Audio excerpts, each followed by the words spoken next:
Welcome to CA school.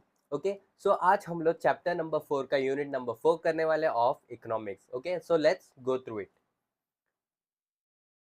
So chapter number 4 unit 4 कहता है exchange rates के बारे में। ओके, एक्सचेंज रेट क्या होता है? ओके, एक्सचेंज रेट जब फॉरेन करेंसी लेते हैं उसको एक्सचेंज रेट बोला जाता है। उसका इफेक्ट्स क्या क्या पड़ता है डोमेस्टिक में, फॉरेन एक्सचेंज में क्या क्या इफेक्ट पड़ता है, ये इस यूनिट के अंदर हम लोग सीखने वाले हैं। Okay, so one by one सीखते हैं क्या क्या है। Okay,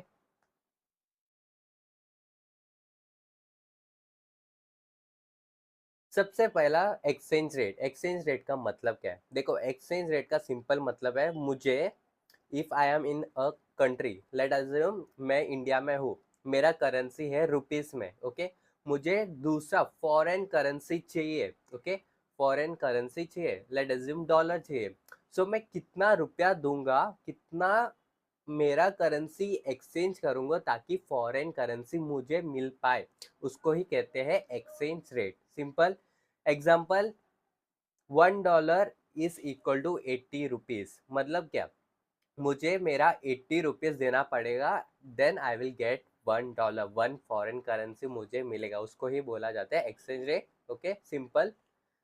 the exchange rate also known as foreign exchange rate, foreign exchange rate भी बोला जाता है। Okay, is the price of one currency expressed in terms of units of another currency and represent the number of units of one currency that exchanges for a unit of another. Simple, इसका simple example है, $1 will be equal to 80 rupees.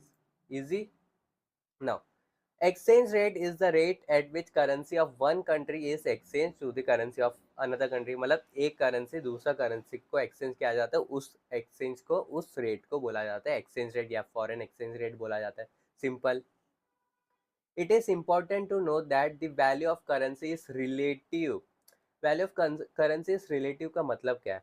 Simple बात बताओ। देखो, अभी समझो $1 80 rupees है।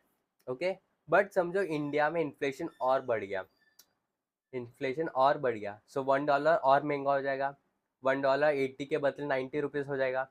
Okay, and वहां पर समझो इन यूएस उनका वैल्यू, उनका इन्फ्लेशन वहां पर, उनका इन्फ्लेशन नहीं हुआ है। ओके, उनका इन्फ्लेशन कम हो गया है। ओके, 80 रुपीज ही है, बट जो डॉलर का वैल्यू है ना वो बढ़ गया है। समझ रहे हो? So price is relative to each other.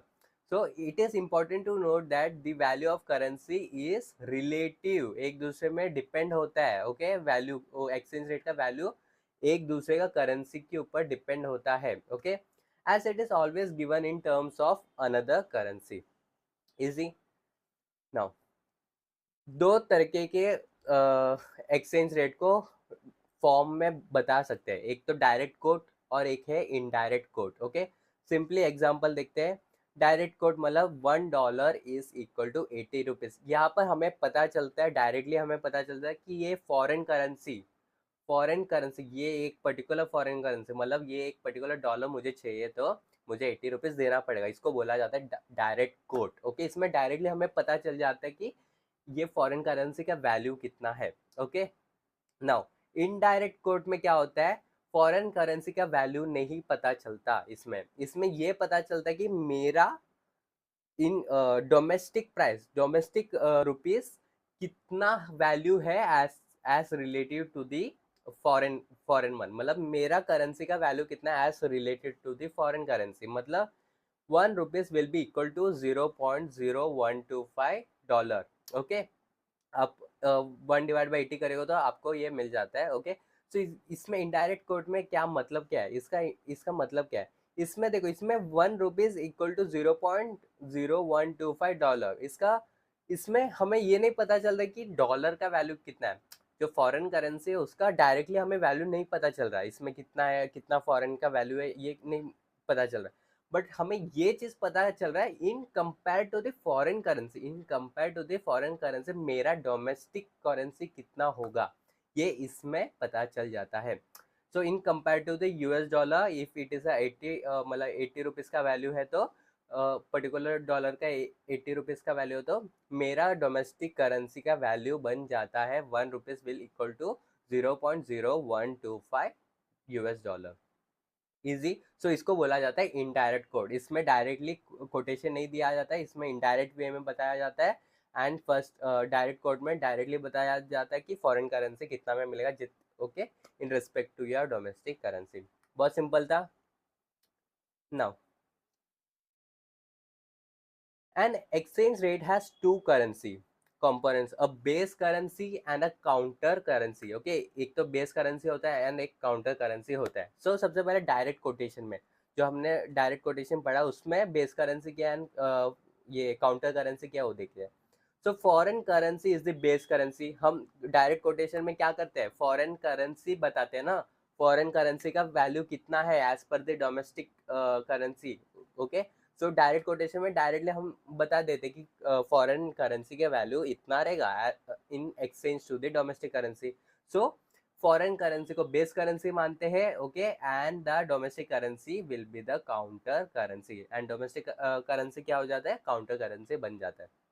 Virus indirect quotation में क्या होता है, बेस करेंसी क्या होता है, उधर तो फॉरेन करेंसी का वैल्यू बताया ही नहीं जाता है, उधर डोमेस्टिक करेंसी का ही वैल्यू बताया जाता है ना, as compare to the foreign currency. So यहाँ पर इनडायरेक्ट कोटेशन में डोमेस्टिक करेंसी बेस करेंसी बन जाता है and foreign currency counter currency बन जाता है।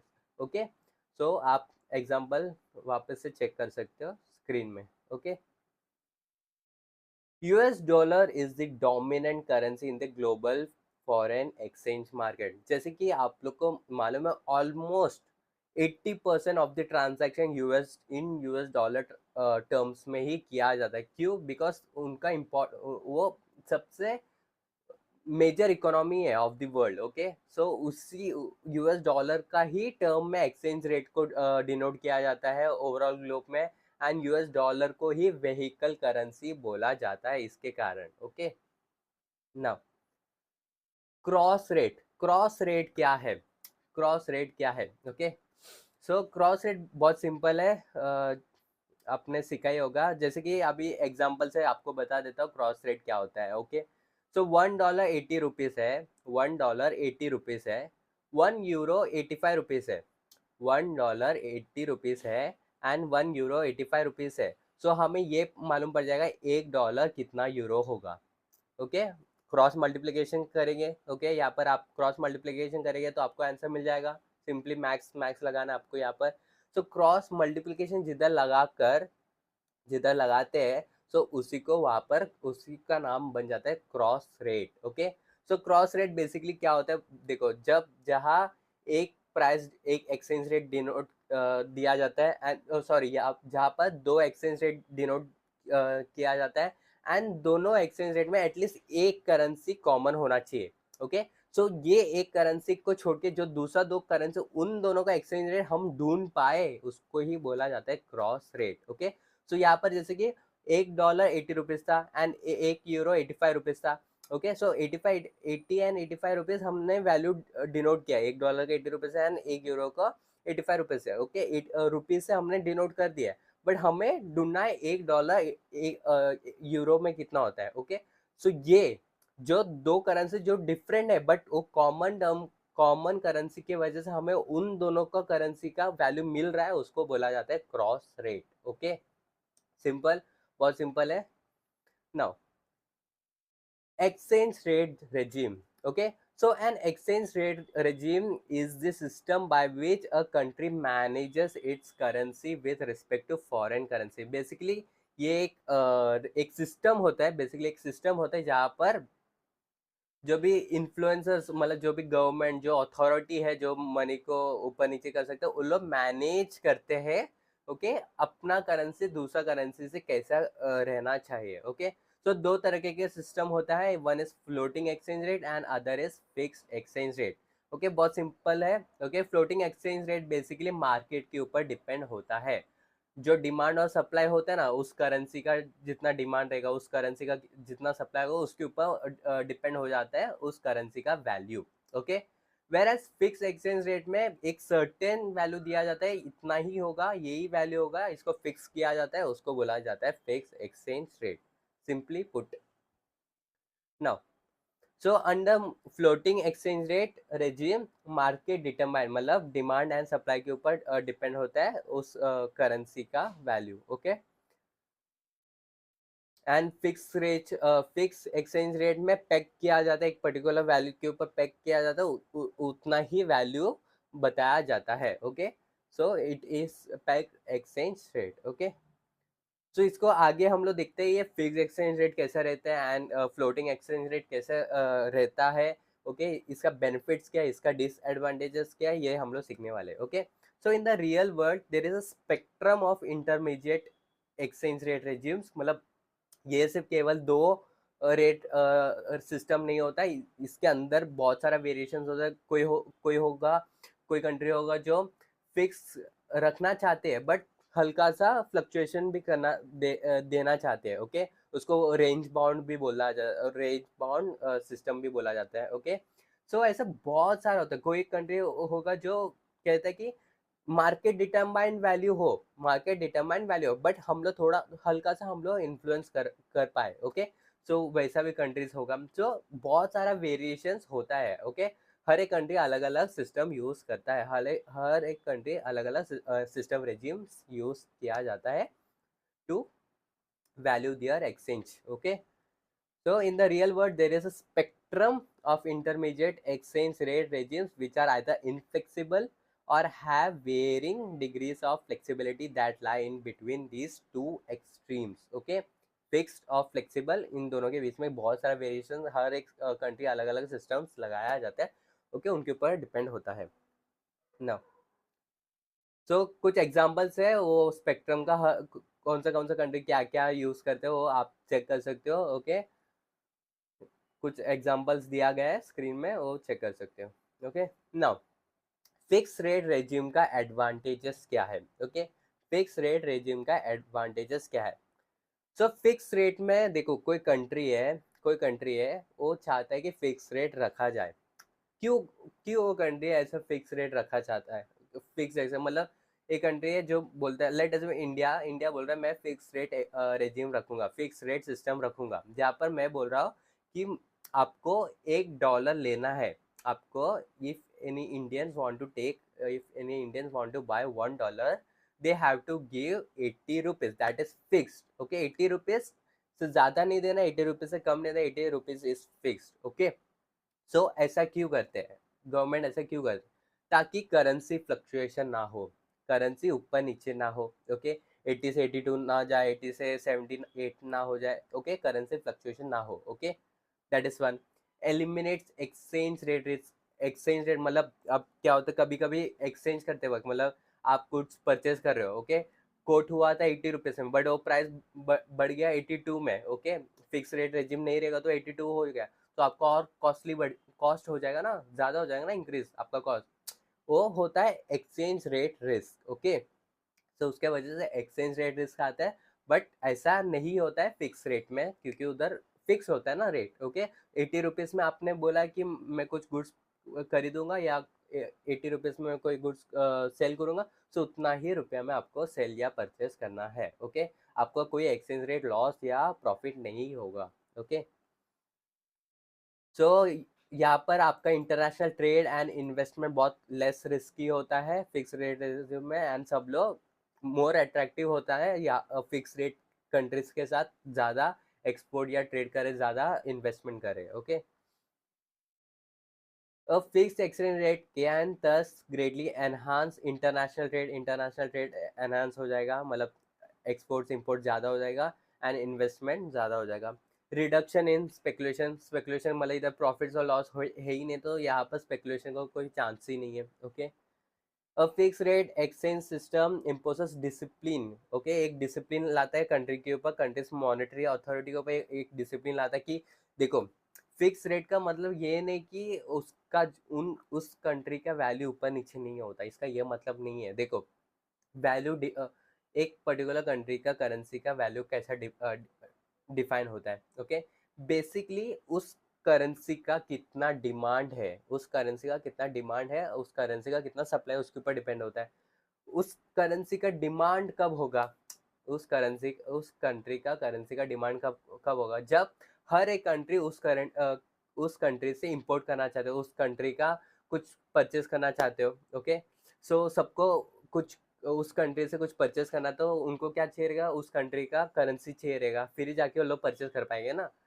सब तब जाके उनका डिमांड बढ़ जाता है, उस करेंसी का डिमांड बढ़ जाता है। सो जब ऐसा मालूम पड़ता है कि वो करेंसी का डिमांड ऊपर नीचे होता है, ओके, क्योंकि उतना एक्सपोर्ट इंपोर्ट नहीं होता, उतना डोमेस्टिक में गुड्स प्रोड्यूस होता नहीं है, सो वैल्यू ऊपर नीचे होता है, ओके। हर एक कंट्री का वैल्यू ऊपर नीचे होता है, okay. Depend upon their products and services, वो लोग कितना बनाते हैं, उस कंट्री में कितना प्रोडक्ट्स बनाते हैं, उस कंट्री में कितना सेल होता है, उसके ऊपर डिपेंड होता है उस करेंसी का वैल्यू, ओके। सो हर एक कंट्री में वैल्यू फ्लक्चुएट होता है। So government fix rate regime में गवर्नमेंट को क्या करना पड़ता है, जब उनका रेट, उस कंट्री का रेट गिर जाता है, तो गवर्नमेंट को क्या करना पड़ेगा, उसको वापस। देखो गवर्नमेंट ने फिक्स किया था 80 रुपीज का, US डॉलर का, ओके। सो अभी दोनों तरफ से प्रेशर है, एक इम्पोर्टर की तरफ से भी प्रेशर है एंड एक्सपोर्टर्स जो एक्सपोर्ट करते हैं उनकी तरफ से भी प्रेशर है। क्यों प्रेशर है, देखो अभी फिक्स बता दे, गवर्नमेंट ने बोला कि आपको सिर्फ 80 रुपीज देना है, बट एक्चुअल में समझो वो वैल्यू नीचे हो गया, उस वैल्यू नीचे हो गया, 80 से डायरेक्ट 60 हो गया, ओके। 80 से 60 हो गया, अभी गवर्नमेंट को क्या करना पड़ेगा, ओके। गवर्नमेंट को क्या करना पड़ेगा, 80 से 60 हो गया, सो क्या करेंगे अभी, जो दूसरा कंट्री से वो लोग क्या करेंगे, ज्यादा ये नहीं करेंगे ना, ज्यादा पैसा एक्सचेंज नहीं करेंगे, क्योंकि उसका वैल्यू गिर गया है, ओके। 80 से 60 हो गया है, ओके, ज्यादा एक्सचेंज नहीं करेंगे। सो गवर्नमेंट के ऊपर प्रेशर आता है, ओके। तो गवर्नमेंट क्या करती है, इसका वैल्यू वापस बढ़ाता है, ओके। बट वेदर उस 80 रुपीज से समझो 100 रुपीज हो गया, ओके। अभी गवर्नमेंट के पास वापस अगेन प्रेशर है, डोमेस्टिक ट्रेडर्स है, वो लोग बोल रहे हैं कि यार इतना वैल्यू बढ़ गया, कोई एक्सपोर्ट मतलब इतना कॉस्टली हो गया, अभी एक्सपोर्ट कर नहीं पा रहा है, ओके, परचेज कुछ कर नहीं पा रहे हैं, बहुत कॉस्टली हो गया वैल्यू। सो गवर्नमेंट के ऊपर वापस प्रेशर बन गया ना कि उनका वैल्यू वापस फिक्स, गवर्नमेंट ने तो बताया था फिक्स होगा, ओके, बट वैल्यू बढ़ गया, तो गवर्नमेंट को क्या करना पड़ेगा, वापस वो लेवल में वापस लाना पड़ेगा, ओके। सो ये एक चीज है कि ये it imposes a discipline, okay. ये हम लोग वापस सीखने वाले, ओके, इन डिटेल की गवर्नमेंट कैसा लेवल को ऊपर नीचे करते हैं, ओके। ये सीखने वाले, डोंट वरी, ओके, बहुत अच्छे से डिटेल में सीखेंगे। बट मैं ये कहना चाहता हूँ कि यहाँ पर इससे क्या होगा, इससे होगा कि एक डिसिप्लिन पैदा होगा, okay. It imposes discipline on a countries monetary authority, okay. Now the government can encourage greater trade and investment as stability encourages investment, so stability होता है, फिक्स रेट में stability होता है, so वापस ज़्यादा इन्वेस्टमेंट लाया जाता है, एंड उसके उसके कारण गवर्नमेंट क्या कर सकते हैं, गवर्नमेंट एंकरेज कर सकते हैं कि ट्रेड एंड इन्वेस्टमेंट को, okay. It enhance the credibility of the countries monetary policy, so monetary जो भी पॉलिसी होगा उसका क्रेडिबिलिटी इंक्रीज होगा, क्योंकि हर एक कंट्री को मालूम है ना, देखो एक कंट्री ऐसा बोल रहा है कि ये फिक्स एक्सचेंज रेट रखूंगा, तो मतलब उस कंट्री के पास उतना रिजर्व, फॉरेन रिजर्व्स भी होना चाहिए ना, जो मैनेज कर पाए वो फ्लक्चुएशन को वापस वो लेवल पे लाने के लिए। सो उस कंट्री के पास ज़्यादा रिजर्व्स है, उस कंट्री बहुत पावरफुल है, ओके, इम्पैक्ट कर सकता है, ओके। सो उनका क्रेडिबिलिटी भी इंक्रीज होगा, okay. However, in the fixed or managed floating exchange rate regimes where the market forces are allowed to determine the exchange rate within a band, okay।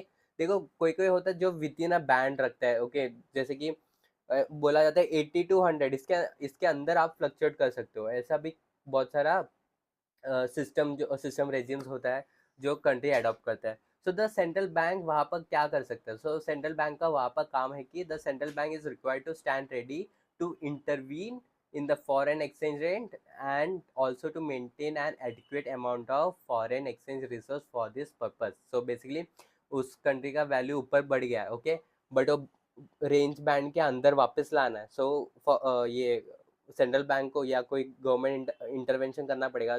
Basically जो central bank होता है, हर एक country का एक एक central bank होता है, so India का RBI मैनेज करता है ये वैल्यू को डिवैल्यूएट, ओके, डिवैल्यूएट या रिवैल्यूएट करने के लिए, ओके।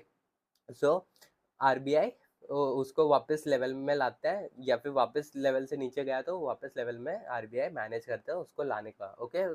कैसा करेगा, by the exchange, by the foreign reserves, वो लोग मैनिपुलेट नहीं करते हैं, उसको कंट्रोल बोला जाता है, कंट्रोल करते हैं, ओके। सो ये था the free floating or flexible exchange rate regime is argued to be efficient and highly transparent, as the exchange rate is free to fluctuate in response to the supply of and demand of foreign exchange in the market and clears the imbalances of the foreign exchange market without any control of the central or the monetary authority. देखो ये है second, okay, दूसरा regime. What is second regime? Second regime एक है कि जो free floating हो. Free floating मतलब मार्केट डिपेंड, मतलब डिमांड एंड सप्लाई के ऊपर डिपेंड होता है एक्सचेंज रेट. यहाँ पर कोई इंटरवेंशन नहीं होता, कोई मॉनेटरी अथॉरिटी इंटरवीन नहीं करता, यहाँ पर कोई बैंक इंटरवीन नहीं करता, कोई सेंट्रल बैंक इंटरवीन नहीं करता. ओके, तो कोई यहाँ पर इंटरव्यू नहीं करता. सो जो भी मार्केट, जो भी डिमांड एंड सप्लाई के बेस जो भी प्राइस होता है वो ही इसको डिनोट किया जाता है. ओके, सो इसका एडवांटेजेस क्या क्या है? अलाउिंग अ सेंट्रल बैंक और government to pursue its own independent monetary policy. So उनको इसमें फोकस देना नहीं पड़ता, वो लोग अपना जो भी इंटरनल मॉनेटरी पॉलिसी है वो लोग डिसाइड कर पाएंगे. Policy makers can adjust the nominal exchange rate to influence the competitiveness of the tradable goods sector. वो लोग इन्फ्लुएंस कर पाएंगे कि कितना प्राइस रखना है. ओके, फ्लोटिंग रेट है ना, कितना भी कर सकते हैं ना. सो पॉलिसी मेकर्स क्या कर सकते हैं? ओके, उस फ्लोटिंग रेट को एक लेवल तक ला सकते हैं, मतलब मैनिपुलेट किया जा सकता है बेसिकली इसको, इस रेट को डिमांड एंड सप्लाई के थ्रू, एंड इसको इतना लेवल तक ला सकता है जो कॉम्पिटिटिव मार्केट में कॉम्पिटिटिवनेस को प्रॉपर लाए. Okay, as there is no obligation और necessity to intervene in the currency market, the central bank is not required to maintain a huge foreign exchange reserve. So यहाँ पर ज़्यादा intervene करने की ज़रूरत होता नहीं क्योंकि फ्री फ्लोटिंग मार्केट है. ओके, डिमांड एंड सप्लाई के ऊपर डिपेंड होता है. सो इसमें गवर्नमेंट के ऊपर एक ये प्रेशर भी नहीं बनता कि उसको कंट्रोल करे. सो उनको कंट्रोल करना ही नहीं है तो ज़्यादा उनको फॉरेन रिजर्व रखने की ज़रूरत भी नहीं पड़ता. ओके, सो ये था कुछ advantages of free floating. Okay, और फ्लेक्सिबल एक्सचेंज रेट का. Okay, now nominal versus real exchange rate. Okay, अभी जो हमने पढ़ा था ये सब था नॉमिनल रेट के बारे में. ओके, ये अभी तक जो भी सीखा वो नॉमिनल रेट के बारे में हमने सीखा. ओके, नॉमिनल रेट मतलब एक करेंसी लेना है. ओके, एक फॉरेन करेंसी लेना है तो हमें कितना डोमेस्टिक करेंसी देना पड़ेगा. ओके, कितना डोमेस्टिक करेंसी को एक्सचेंज करना पड़ेगा, उसको बोला जाता है नॉमिनल रेट. सो जो एग्जांपल था $1 is equal to 80 rupees, that will become the nominal exchange rate. Okay, अभी रियल एक्सचेंज रेट क्या होता है? रियल एक्सचेंज रेट क्या है? ओके, सो बेसिकली देखो, हमें डॉलर, यूरो, रुपया ये सब लेके हमें तो कुछ नहीं करना. जो एक्चुअल में जो इंडिविजुअल्स है, जो इन्वेस्टर्स है, उनका क्या मतलब, उनका बेसिक मतलब है कि उस कंट्री का प्रोडक्ट्स लेना है, उस कंट्री का सर्विस लेना है, उस कंट्री का कैपिटल. ओके, सो उस कंट्री का प्रोडक्ट कितना होगा, उस कंट्री का सर्विस कितना होगा. Okay, in compare to my country's product और सर्विस. ओके, उसको ही बोला जाता है real exchange rate. Okay, so एक स्टोरी के साथ आपको मैं समझाता हूँ कि real exchange rate and nominal exchange rate क्या होता है. ओके, सो एक there was a person name Rahul. Okay, Rahul US से इंडिया आ रहा था. ओके, यूएस से इंडिया आ रहा था. राहुल एयरपोर्ट में बैठा यूएस के. ओके, वो तभी सोच रहा था कि वो वहाँ पर उसने एक शॉप में देखा कि वहाँ पर उसको $1 में उसको एक बर्गर मिल रहा है. ओके, $1 में एक बर्गर मिल रहा है. $1 में उसको एक बर्गर मिल रहा है यूएस मार्केट में. ओके, जैसे एरोप्लेन में बैठा उसने, उसका फ्रेंड इंडिया में था, उसका फ्रेंड को कॉल किया. ओके, उसने पूछा वहाँ कितना रुपया में बर्गर मिलता है. उसने सोचा कि क्या मैं इधर से खरीदूँ बर्गर या फिर मैं इंडिया पहुँचने के बाद बर्गर खरीदूँ, कौन सा प्रॉफिटेबल होगा, ऐसा सोचने लगा. ओके, ओके, सो उसका फ्रेंड ने क्या बोला, उसका फ्रेंड ने बोला 80 रुपीज़ का मिलता है. सो उसने, राहुल ने चेक किया, व्हाट, $1 का यहाँ पर बर्गर मिल रहा है एंड वहाँ पर 80 रुपीज़ का मुझे एक बर्गर मिल रहा है, which is almost same, which is same. Okay, so यहाँ पर क्या होता है, यहाँ पर if a particular product, a particular commodity is same is same in value, okay, domestic में भी सेम है एंड फॉरेन में भी सेम है, ओके, डोमेस्टिक में भी सेम है एंड फॉरेन में भी सेम है, देन नॉमिनल रेट, जो भी नॉमिनल रेट होगा वो ही बन जाएगा आपका रियल रेट, ओके, वो ही आपका बन जाएगा real rate, okay. So nominal rate will be equal to real rate. So जो भी आपका नॉमिनल रेट था यहाँ पर, लेट अज्यूम $80 था, सॉरी 80 रुपीज़ था, $1 विल बी 80 रुपीज़, सो यही आपका रियल रेट बन जाता है। But example change, next situation. So यहाँ पर क्या होता है, राहुल ने देखा कि मेरे यहाँ पर तो $1 में एक बर्गर मिल रहा है। उसने उसका फ्रेंड को कॉल किया, उसने बोला वहाँ पर एक बर्गर 100 रुपीज़ का मिल रहा है, 100 रुपीज़ का मिल रहा है। तो क्या होगा यहाँ पर, जो नॉमिनल रेट है, नॉमिनल रेट तो 80 रुपीज़ है, नॉमिनल रेट तो 80 रुपीज़ है, बट यहाँ पर रियल रेट कितना होगा, 80 into 100 divide by 80, which means 100 rupees will be your real exchange rate. मतलब आपका अभी एक्सचेंज रेट 100 रुपीज़ हो जाएगा, समझे?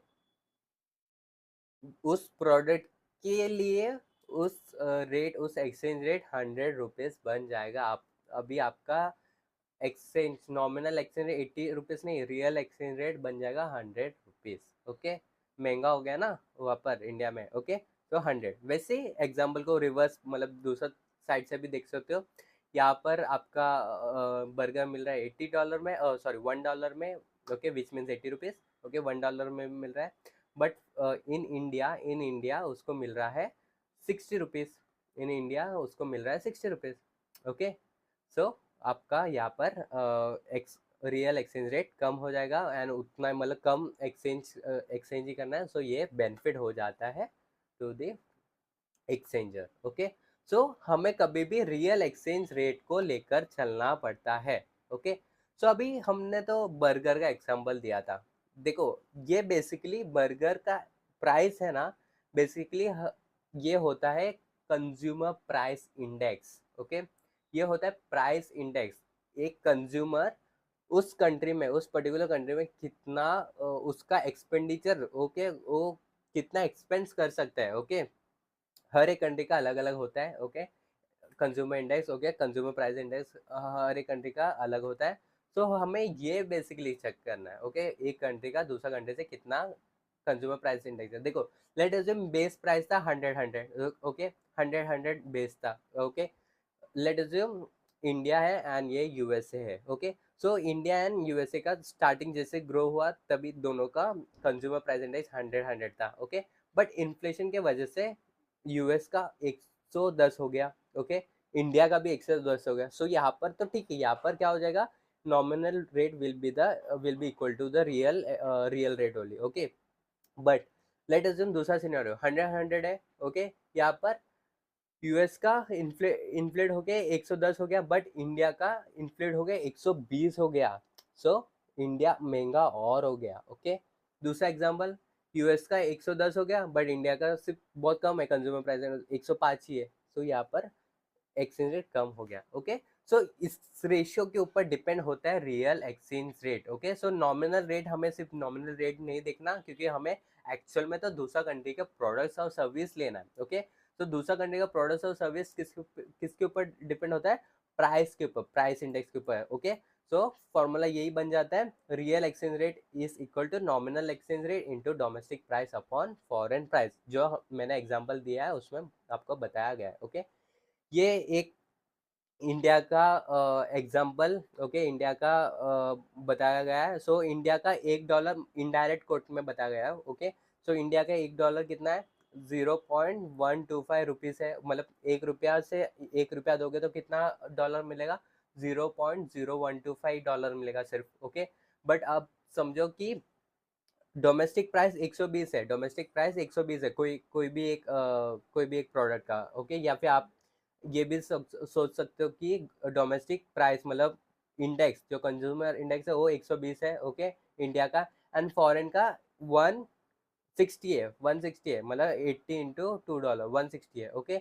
देन क्या होगा, फॉरेन का ज़्यादा है, फॉरेन का ज़्यादा है, देन आपका बन जाएगा, आपको अभी क्या मिलेगा, ये बन जाएगा आपका रियल एक्सचेंज रेट 0.0093। ओके, पहला क्या होता था, $1 देते थे आप, $1 सॉरी $1 से आपको कितना मिलता था, $0.0125 मिलता था। बट अब क्या हो रहा है, आप और महंगा हो गया। क्यों? क्योंकि अभी आप $1 देगो तो आपको सिर्फ $0.0093 मिलेगा। ओके, तो और महंगा हो गया। ओके, तो सिंपल है, बहुत इजी है, आपको बस ये फॉर्मूला याद रखना है।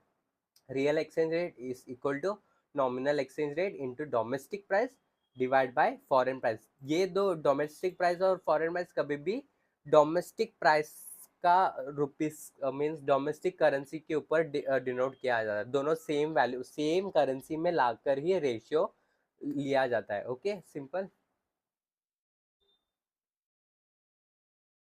Now real effective exchange rate same होता है, is the nominal effective exchange rate a measure of the value of domestic currency against the weighted average of various foreign currency. मतलब हम अभी जो रियल एक्सचेंज रेट देखे वो बस एक कंट्री दूसरे कंट्री से देखे थे। अभी एक कंट्री मतलब ऐसा इंडिया का rupees compare to the all other currency, उसको बोला जाता है real effective exchange rate. Simple. Okay, so ये भी सेम फॉर्मूला है, real exchange rate is equal to nominal exchange rate into domestic price index divide by foreign price index. Foreign price index मतलब हर एक वर्ल्ड का currency का price का index के ऊपर एवरेज प्राइस, एवरेज करके उसको उस प्राइस का इंडेक्स को डिवाइड किया जाता है, एंड देन आपको आपका real means real effective exchange rate मिल जाता है। Okay, simple. Now foreign exchange market. Okay, foreign exchange market क्या है? देखो, फॉरेन एक्सचेंज जैसे कि मालूम है, एक करेंसी दोगे तो दूसरा करेंसी मिलेगा, उसको बोलते हैं फॉरेन एक्सचेंज। ओके, बट ये मिलता किधर है? मेरे को अभी डॉलर लेना है, वो किधर से, मुझे कहाँ से मिलेगा ये डॉलर? क्या कोई शॉप में मिलता है डॉलर? नहीं, ये मिलता है फॉरेन एक्सचेंज मार्केट में मिलता है। ओके, तो ये फॉरेन एक्सचेंज मार्केट क्या होता है? ओके, हम सीखते हैं। So the wide-ranging collection of markets and institutions that handle the exchange of foreign currencies is known as the foreign exchange rate. Okay, जो institutions, जो wide-ranging collection of market है and जो institution है जो handle करता है, okay, ये exchange को जो handle करता है, हर एक different different currency को exchange properly किया जाए, उसी को बोला जाता है foreign exchange market. Okay, the foreign exchange market operates worldwide. World foreign exchange है तो पूरा वर्ल्ड वाइड के लिए ओपन है, and it's by far the largest market in the world in terms of cash value traded. Okay, cash value trade मतलब currency का value किधर सबसे ज़्यादा ट्रेड किया जाता है, यहाँ पर फॉरेन एक्सचेंज मार्केट में ही ट्रेड किया जाता है। ओके, ये कोई दुकान नहीं होता, कोई इंस्टीट्यूशन वाला एक ऐसा ऑर्गेनाइजेशन नहीं होता, ये ऑनलाइन होता है। Okay, it is an electronically linked network of big banks, dealers and foreign exchange brokers who brings buyers and sellers together. Okay, so basically बहुत ऐसे छोटा छोटा इंस्टीट्यूशन होता है जहाँ पर डिफरेंट डिफरेंट करेंसीज, मतलब हर एक तरह का करेंसीज को लिस्ट किया जाता है एंड वहाँ पर एक्सचेंज कर सकते हैं। ओके, सिर्फ एक ऐसा दो तीन इंस्टीट्यूशन होगा, दो तीन आपको वेबसाइट मिल जाएंगे, बेसिकली वेबसाइट से होता है, वहाँ पर वेबसाइट मिल जाएंगे जहाँ पर आप उस पर्टिकुलर मार्केट से आप ले सकते हो। ओके, सो दो तीन इंस्टीट्यूशन प्लेयर्स होता है। ओके, सो उनसे आप ले सकते हो। ओके, आप मार्केट में ले सकते हो। अभी इससे क्या होता है, with no central trading location and no set hours. Okay, कोई एक पर्टिकुलर लोकेशन नहीं है कि ये यहाँ पर ही कर सकते, ये पूरा वर्ल्ड वाइड है। ओके, एंड कोई टाइम लिमिट नहीं है, जैसे कि इंडियन मार्केट एक एक पर्टिकुलर टाइम लिमिट के अंदर ओपन और क्लोज हो जाता है, ये 24 आवर्स चलता है foreign exchange. Okay, the foreign exchange market involves enormous volume of foreign exchange being traded worldwide. The participants such as firms, households, investors who demand and supply currency, जो जो participants है वो डायरेक्टली तो उस market से ले नहीं सकते, तो उनका रिप्रेजेंटेटिव जो है, रिप्रेजेंटेटिव जैसे कि उनका बैंक्स हो सकता है, हो सकता है, या फिर उनका की फॉरेन एक्सचेंज डीलर्स हो सकता है, जो वो उस मार्केट से जाके जो भी करेंसी उनको चाहिए वो खरीदता है या फिर बेचता है। Okay, The foreign exchange markets operate on very narrow spreads between buying and selling prices. Okay, इसका मतलब क्या है? देखो, फॉरेन एक्सचेंज मतलब $1 विल बी 80 रुपीज. ओके, सो जो जो इंस्टीट्यूशन है, जो फॉरेन एक्सचेंज मार्केट है, ओके, उनका क्या प्रॉफिट होता है? $1 ले रहे हैं, उसको 80 रुपीज दे रहे हैं, $1 ले रहे हैं, 80 रुपीज एक्सचेंज कर रहे हैं. ओके, जो भी वैल्यू है उसको एक्सचेंज कर रहे हैं, तो उनका क्या प्रॉफिट होता है? सो आपको एक कॉन्सेप्ट बताता हूँ जो बेसिकली इस मॉड्यूल में नहीं दिया गया है. सो बेसिकली इस जो मार्केट, फॉरेन एक्सचेंज मार्केट है, वो बेसिकली उनका पास दो कोट होता है, दो रेट होता है. हर एक करेंसी का दो रेट होता है. एक तो बाइंग रेट होता है, एक तो सेलिंग रेट होता है. So buying rate, late assume example, buying rate 80 rupees है. ओके, मीन्स आपको $1 लेना है तो आपको 80 रुपीज़. ओके, 80 रुपीज़ का बाइंग रेट दिया है, एंड सेलिंग रेट भी 82 रुपीज़ कोट किया गया है. ओके, इसका मतलब क्या है? इंस्टीट्यूशन क्या करेगा? इंस्टीट्यूशन बेसिकली किसी को चाहिए, किसी को $1 चाहिए, किसी को $1 चाहिए. ऐसा फॉरेन एक्सचेंज मार्केट में, ऐसा फॉरेन एक्सचेंज मार्केट, ऐसा institution, I will provide them at 80 rupees, 82 rupees, sorry, at 82 rupees. 82 rupees में मैं बेचूंगा. ओके, $1 दे दूंगा आपको, एंड मैं आपसे 82 रुपीज़ लूंगा. ओके, बट दूसरा कोई पर्सन उसको $1 खरीदना है, $1, यही जो 82 रुपीज़ है उसको मतलब वापस $1 खरीदना है. ओके, सो वो इंस्टीट्यूशन क्या करेगा? वो 80 रुपीज़, ओके, 80 उसको बोलेगा 80 रुपीज़ दे, एंड आपको मिल जाएगा. Okay, so buying price 80 rupees हो जाता है, मतलब इंस्टीट्यूशन उस पर्सन से सिर्फ 80 रुपीज़ से खरीद लेता है. ओके, सो यहाँ पर प्रॉफिट क्या होगा इस इंस्टीट्यूशन का? इस जो करेंसी एक्सचेंज मार्केट है उसका प्रॉफिट क्या है? वो क्या करता है? वो 80 रुपीज़ में डॉलर ले लेता है. ओके, वो 80 रुपीज़ में डॉलर लेता है. ओके, वो 80 रुपीज़ में डॉलर लेता है, एंड 82 रुपीज़ में बेचता है. सेलिंग प्राइस 82, 80 रुपीज़ में बाय करता है इंस्टीट्यूशन, एंड 82 में वो बेचता है. सो जो 2 रुपया है, वो 2 रुपया क्या है? वो 2 रुपया बेसिकली उनका एक नैरो स्प्रेड होता है. The foreign exchange markets operate on very narrow spreads between the buying and selling prices. Okay, but since the volumes traded are very large, यहाँ पर क्या है? स्प्रेड तो कम है, स्प्रेड तो 2 रुपया 1 रुपया बहुत कम होता है. ओके, बट यहाँ पर वॉल्यूम बहुत ज़्यादा है. वॉल्यूम बहुत ज़्यादा है यहाँ पर, बहुत बहुत लाखों करोड़ों लोग आते हैं यहाँ पर एक्सचेंज करने. सो वॉल्यूम ज़्यादा है, so the traders in foreign exchange market stand to make huge profit. So volume के वजह से यहाँ पर उनका ज़्यादा प्रॉफिट या ज़्यादा लॉसेस होता है. Okay, the central banks participate in the foreign, देखो सेंट्रल बैंक भी पार्टिसिपेट करते हैं. ओके, सिर्फ इन्वेस्टर, सिर्फ ट्रेडर, ये लोग नहीं, सेंट्रल बैंक भी पार्टिसिपेट करते हैं. बट क्यों करते हो लोग? वो लोग ऐसे टाइम पास के लिए नहीं करते. वो लोग करते ताकि, देखो आज आप सो रहे हो, आज लेट अस आप सो रहे हो, एंड आपको आज 80 रुपीज़ है. Okay, US dollar. Okay, 80 rupees है US डॉलर. कल आप उठे एंड आप देखे तो पूरा मार्केट क्रैश, 180 रुपीज़ बन गया, 180 रुपीज़ हो गया US डॉलर. US dollar 180. सो सब पागल हो जाएंगे, सब पागल हो जाएंगे. सो उसी को, ऐसा सिनेरियो नहीं होने के लिए वहाँ पर सेंट्रल बैंक आता है. सेंट्रल बैंक देखता है फॉरेन एक्सचेंज कैसे फ्लक्चुएट हो रहा है, कौन कितना बाय कर रहा है, कौन कितना सेंड कर रहा है. ओके, ये हर एक चीज़ को ऑब्जर्व करता है, एंड उसके अकॉर्डिंगली वो लोग भी सेंट्रल बैंक भी उसमें इन्वेस्ट या डिवैल्यूएट या रिवैल्यूएट करते रहता है. ओके, करेंसी का वैल्यू को. इजी.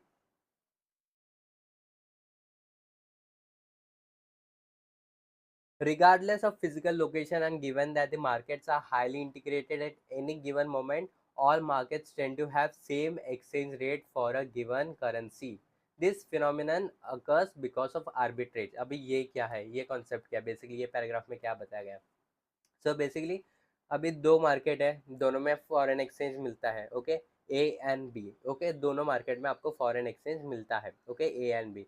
ए में क्या है? ए में आपको मिल रहा है US डॉलर बस 40 रुपया का. ए में आपको US डॉलर 40 रुपया का मिल रहा है. ओके, एंड बी में आप बी में US डॉलर है 80 रुपीज़, बी में है 80 रुपीज़.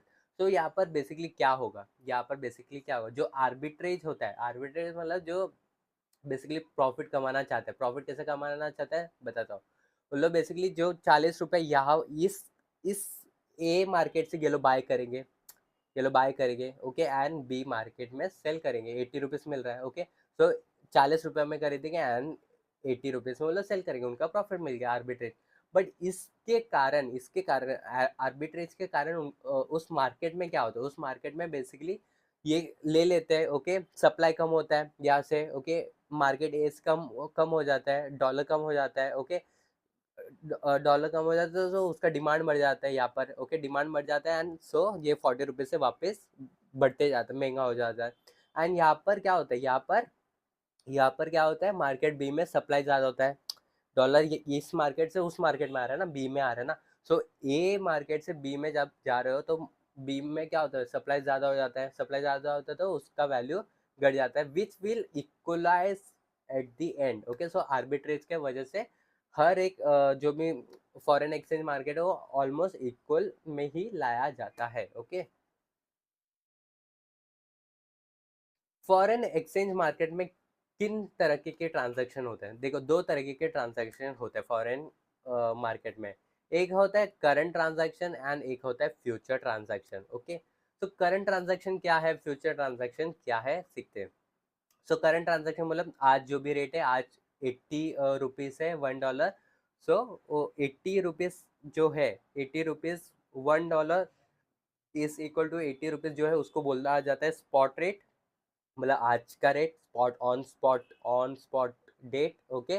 सो बेसिकली आप 80 रुपीज़ दोगे, आपको आपका $1 मिल जाएगा विद इन 1 और 2 डेज, ओके, आपका $1 मिल जाएगा, उसको बोला जाता है स्पॉट रेट एंड उसको बोला जाता है current transaction, okay. Now future transaction क्या है, फ्यूचर ट्रांजैक्शन बेसिकली हम फ्यूचर एक एग्रीमेंट बनाते हैं बेसिकली। बैंक, देखो मुझे डॉलर लेना है, मुझे आज नहीं लेना है, ओके, मुझे डॉलर लेना है, मुझे आज नहीं लेना है, फ्यूचर में लेना है, कुछ चीज़ कुछ सामान कुछ लेना है तो मेरे को बाद में लेना है, बट आज तो नहीं चाहिए, बट मुझे लग रहा है फ्यूचर में क्या होगा, फ्यूचर में इसका वैल्यू और बढ़ जाएगा, मतलब लेट अस 80 से इसका वैल्यू 120 होने वाला है, मेरे को ऐसा लग रहा है फ्यूचर में। बट मैं क्या करूँगा, बैंक के साथ एक एग्रीमेंट बनाऊंगा, प्लीज़ आप मुझे 100 रुपीज़ में दे दीजिए, ओके, 100 रुपीज़ में डॉलर दे दीजिए, okay, in that date, in future date, मुझे अभी नहीं चाहिए, मुझे 100 रुपीज़ में इस डेट में मुझे दे दीजिए, ओके। बेसिकली हम ऐसा बायर में ऐसे बोल रहा हूँ बट एक्चुअल में ऐसा नहीं होता है, एक्चुअल में क्या होता है बताए, आप जाते हो बैंक के पास, बैंक को बताते हो सर मुझे इस डेट का फ्यूचर कॉस्ट, फ्यूचर रेट बता दीजिए, फॉरवर्ड रेट बता दीजिए। बैंक क्या करता है, बैंक एक रेट बता दिया, ओके, 100 रुपीज़ समझो, बैंक ने बताया, बैंक ने बोला कि 100 रुपीज़ में इस डेट का डॉलर का वैल्यू होगा, क्या आप ट्रांजैक्शन करने चाहते हो, तो आप बोले yes, okay, I am ready to agree, okay, आप एग्री कर देंगे, ओके। आपको क्या मिलेगा, आपको आज कुछ नहीं मिलेगा, आज कुछ नहीं मिलेगा, ओके।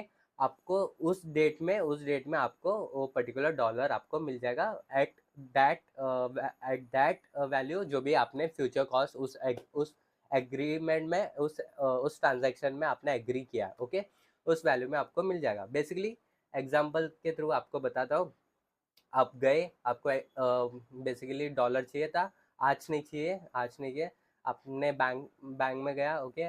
सो बैंक में वहाँ पर लिखा था कि future rate is equal to forward rate is equal to 100 rupees, ऐसे ऊपर लिखा गया था, okay, 100 rupees on after 2 month, okay, after 2 month जो भी डेट है उधर लिखा गया, 2 महीने के बाद 100 रुपीज़ का आप फ्यूचर रेट ले सकते हो, ओके। तो आपने एग्री कर दिया, आपने ओके बोला, आपने उसमें एग्रीमेंट में हाँ कर दिया एंड आपको वो डॉलर मिल जाएगा फ्यूचर में, उस मंथ जैसे होगा आपको वो पर्टिकुलर डॉलर मिल जाएगा, ओके। बट फ्यूचर में एक्चुअल में वो कुछ भी हो सकता है, उसका वैल्यू ऊपर भी, उस डॉलर का वैल्यू ऊपर भी हो सकता है नीचे भी हो सकता है, ओके, उसका कोई भरोसा नहीं। बट हमें अपना डॉलर मिल जाता है जो भी हमने एग्रीड किया है, उसको बोला जाता है फ्यूचर ट्रांजैक्शन। सिंपल था, ओके। सो जब फ्यूचर ट्रांजैक्शन करते हैं तो आपको दो चीज़ मिलता है, एक तो फॉरवर्ड प्रीमियम मिलता है एंड एक तो फॉरवर्ड डिस्काउंट होता है कभी कभी। अभी forward premium and forward discount क्या होता है, बेसिकली बैंक बोल रहे हैं कि late assume 80 rupees spot rate है, करंट डेट है, एंड फॉरवर्ड रेट है 84, मतलब 2 दिन बाद 84 का आपको चाहिए तो आप कॉन्ट्रैक्ट कर सकते हो, 84 में ले सकते हो 2 दिन बाद। ओके, ऐसा बोल रहे हैं। सो यहाँ पर क्या होगा, 4 रुपया का क्या है, फॉरवर्ड प्रीमियम, मतलब हम लोग एक्स्ट्रा पे कर रहे हैं, स्पॉट आज आज से ज़्यादा हम लोग पे कर रहे हैं 4 रुपया, उसको बोलते हैं फॉरवर्ड प्रीमियम। वैसे फॉरवर्ड डिस्काउंट क्या होता है, स्पॉट रेट 80 रुपीज़ है, बट ऐसा बैंक बोल रहा है कि आपको मैं 74 में दे दूंगा 2 महीने बाद, ऐसा तो डॉलर गिरने वाला है। तो बैंक बोल रहा है कि 74 रुपीज़ आप आज ही ये कर लो, एग्री कर लो, 74 रुपीज़ में ले लो, आपको मिल जाएगा। Okay, so that would become that 6 rupees जो कम हुआ है 80 से 74 जो हुआ है, मतलब जो 6 रुपीज़ है वो बन जाता है आपका फॉरवर्ड डिस्काउंट। एक्चुअल में वो 74, देखो उस दिन जाओगे ना, उस दिन जैसे आप वो फॉरवर्ड डेट में आओगे ना, तभी वो 74 के बदले पता चला आप 90 हो गया। कुछ भी हो सकता है, बट आपको तो मिल जाएगा 74 रुपीज़ में, आपको तो मिल ही जाएगा आपका डॉलर, क्योंकि वो एग्रीमेंट हो चुका है।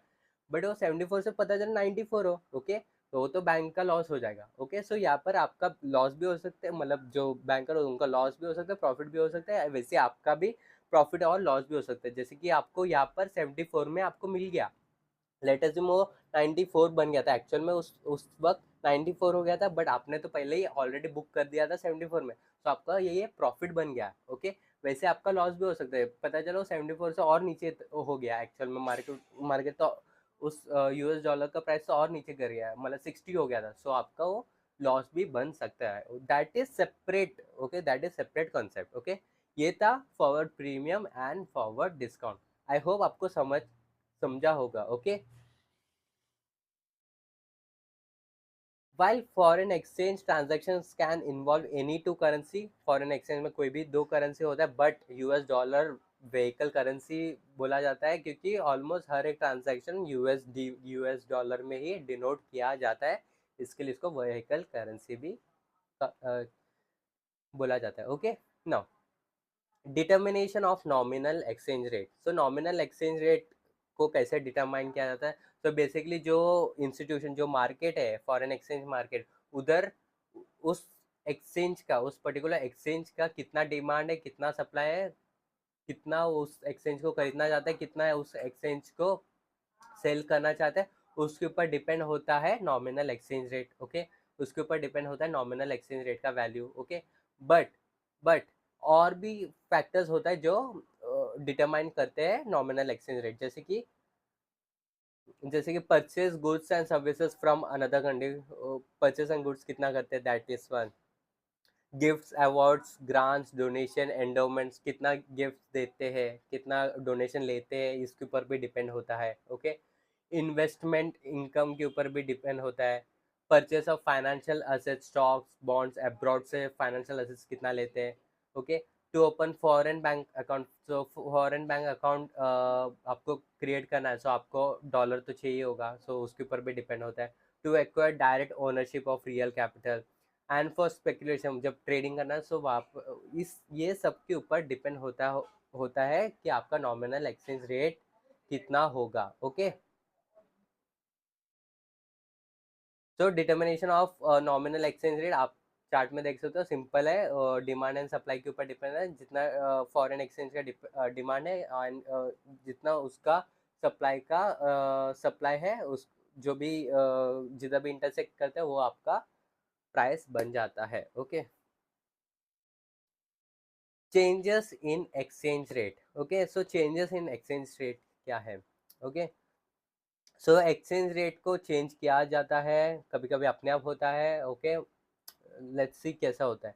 सो करेंसी अप्रिशिएट, देखो बेसिकली करेंसी अप्रिशिएट होता है, करेंसी डिप्रिशिएट भी होता है। ओके, अप्रिशिएट कब होगा, ओके, जब वो फ्री मार्केट हो, जब फ्री मार्केट में वो अपने आप डिमांड एंड सप्लाई की वजह से उस करेंसी उसका करेंसी का वैल्यू बढ़ रहा है तो उसको अप्रिशिएट बोलते हैं, एंड वो सेम करेंसी का वैल्यू घट रहा है तो उसको डेप्रिशिएट बोला जाता है। Okay, simple. So currency appreciates when it's value increases. So basically appreciate कब होता है, ओके, यूएस डॉलर अप्रिशिएट कब होगा, जब इन रिस्पेक्ट टू रुपीज उसका वैल्यू बढ़ रहा है, उसका वैल्यू बढ़ रहा है यूएस डॉलर का, सो यूएस डॉलर का एप्रिशिएट होगा। Okay, like vice versa, depreciate भी वैसा वाइस वर्सा हो जाएगा। ओके,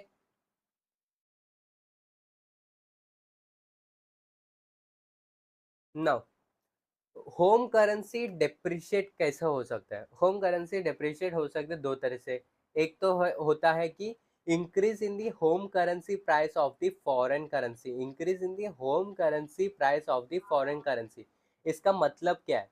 इसका मतलब कि देखो, $1 80 का है, $1 80 का है, बट समझो वो $1 82 का बन गया, $1 82 का बन गया, मतलब 82 महंगा हो गया ना। 82 रुपीज दोगे तो ही मुझे $1 मिलेगा ना अभी। सो यहाँ पर होम करेंसी क्या होगा? डेप्रिशिएट होगा। ओके, सो ये डेप्रिशिएट कैसे हुआ? ये डेप्रिशिएट हुआ कैसे? जो होम करेंसी मतलब 80 रुपीज है, वो क्या हो गया? वो इंक्रीज हो गया, 80 से क्या होगा? 82 बन गया, इसके लिए इसके वजह से होम करेंसी डेप्रिशिएट होगा।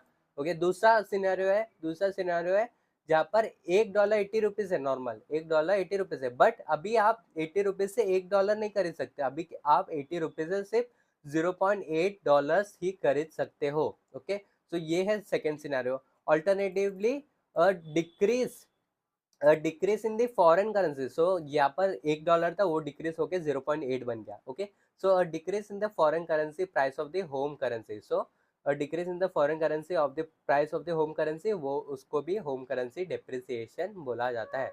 क्यों? बिकॉज अभी 80 रुपीज में 80 रुपीज ही है, बट वहाँ पर अभी आपको सिर्फ $0.8 ही मिल रहा है, सो होम करेंसी यहाँ पर डेप्रिशिएट हो जाता है। ओके, सो ये दो सिनेरियो था होम करेंसी डेप्रिशिएट होने का।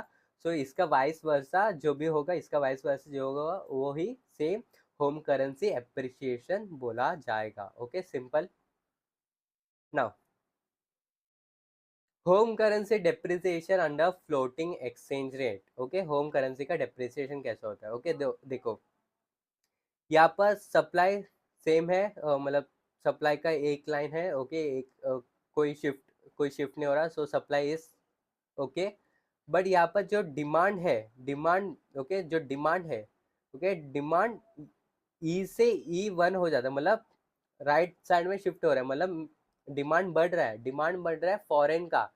सो फॉरेन का डिमांड बढ़ रहा है, फॉरेन करेंसी का डिमांड बढ़ रहा है, सो होम करेंसी क्या होगा? होम करेंसी डेप्रिशिएट करेगा। So home currency depreciation under floating exchange rate, so ये है उसका chart. Okay, so this indicates that more units of domestic currency are required to buy 1 unit of foreign currency and that the domestic currency has depreciated. Okay, now second scenario जहाँ पर supply क्या हो रहा है? Supply बढ़ रहा है। Okay, supply बढ़ रहा है। ओके, सप्लाई राइट में शिफ्ट हो रहा है, दैट मीन सप्लाई बढ़ रहा है। ओके, सप्लाई बढ़ रहा है एंड डिमांड सेम है, डिमांड सेम है, सप्लाई बढ़ रहा है, डिमांड सेम है। सो फॉरेन करेंसी क्या होगा? उसका वैल्यू, उसका प्राइस क्या हो गया? कम हो गया। फॉरेन करेंसी का वैल्यू कम हो गया, तो मतलब क्या हो गया? होम करेंसी वैल्यू क्या हो गया? एप्रिशिएट होगा। Okay, so home currency appreciation under floating exchange rate. Okay, so an increase in the supply of foreign exchange shifts the supply curve to the right to $1। so यहाँ पर आप देख सकते हो सप्लाई S से S1 हो गया, मतलब बढ़ गया, and the consequence the exchange rate decline, so exchange rate कम हो गया। It means that lesser units of domestic currency are required to buy 1 unit of foreign currency and that domestic currency has appreciated. Okay, so दोनों example clear हो गया आपको?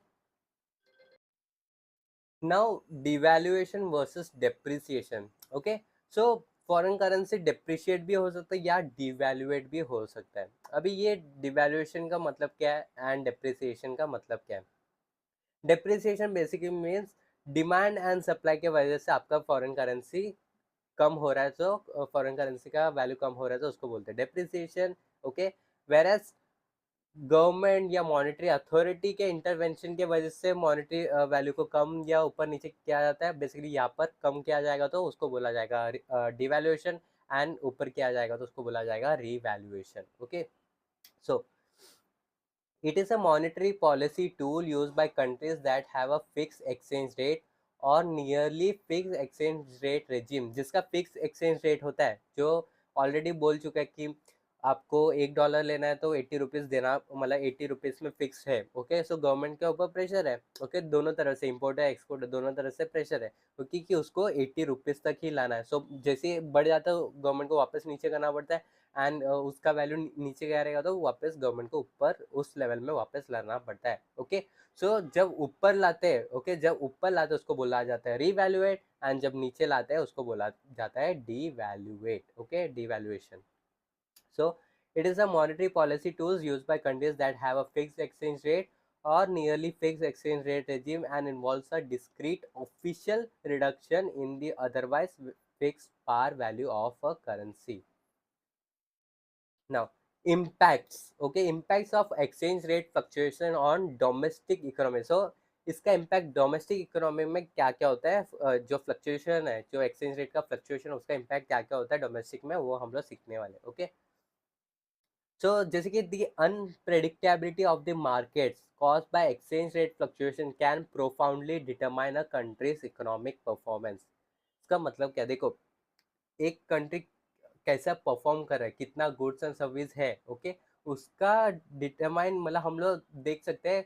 Late assume कोई dollar या कोई यूएस डॉलर या market में हल्का सा, मतलब थोड़ा ज़्यादा, मतलब 5% से ऊपर नीचे हो गया।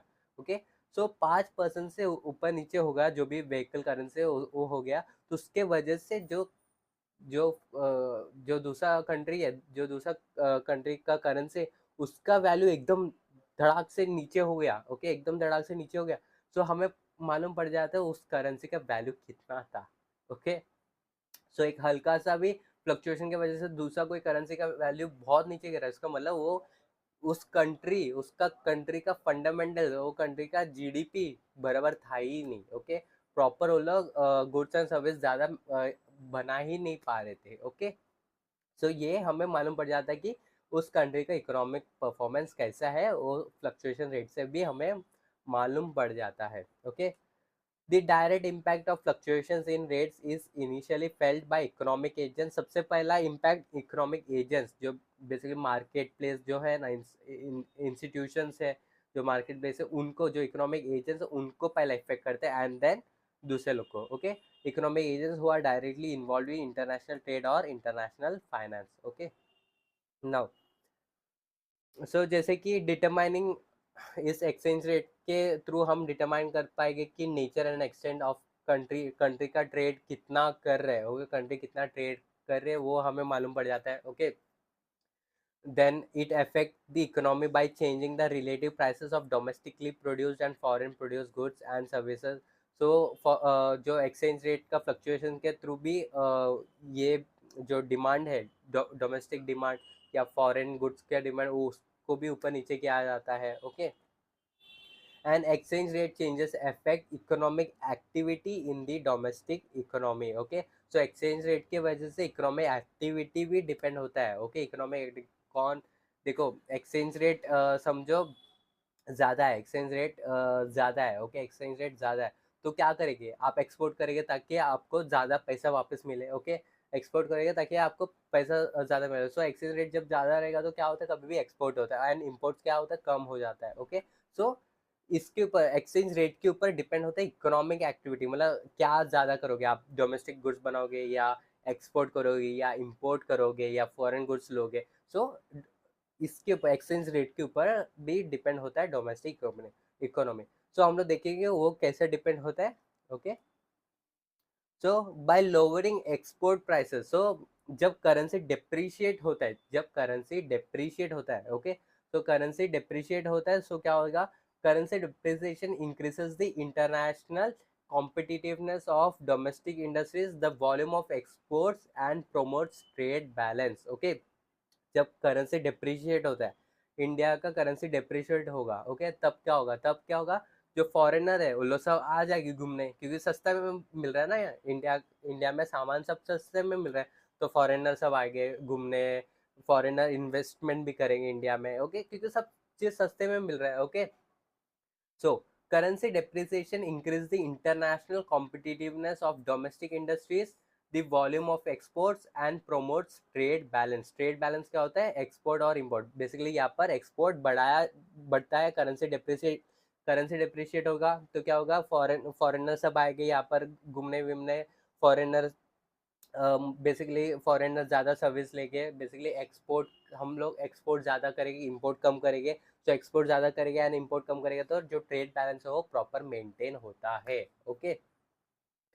डेप्रिसिएशन में इंक्रीज विंडफॉल प्रॉफिट। सो डेप्रिसिएशन के वजह से विंडफॉल प्रॉफिट्स होता है एक्सपोर्ट करते वक्त। सो आज आपने एक्सपोर्ट किया, लेट अज्यूम 100 रुपीज़ का। ओके, 100 रुपीज़ का मुझे 100 मतलब ये एक पर्टिकुलर कोई भी एक चीज़ है वो 100 रुपीज़ में आप एग्री किया कि मैं सेल करूँगा 100 रुपीज़ का। बट दूसरा दिन क्या हो गया? वो डेप्रिशिएट हो गया, वैल्यू डेप्रिशिएट हो गया तो फॉरेन करेंसी आपको ज़्यादा मिलेगा। ओके, आपको फॉरेन करेंसी ज़्यादा मिलेगा। Okay, because of depreciation. Okay, for an economy where exports are significantly high a depreciated currency would mean a lot of gain. So जो कंपनी जो इकोनॉमी जो कंट्री ज़्यादा एक्सपोर्ट करती है एंड कम इंपोर्ट करते हैं, उधर तो चांदी चांदी।